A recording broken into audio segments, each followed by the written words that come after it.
పుడితేనో ఎలాగా పెళ్లి చేసి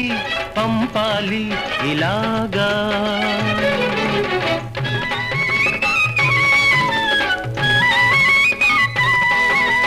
అబ్బాయి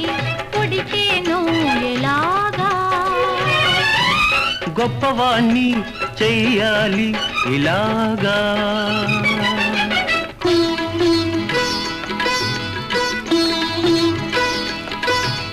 అమ్మాయి పుట్టినా అబ్బాయి పుట్టినా మీలాగే ఉండాలి మీ మనసే కావాలి తల్లే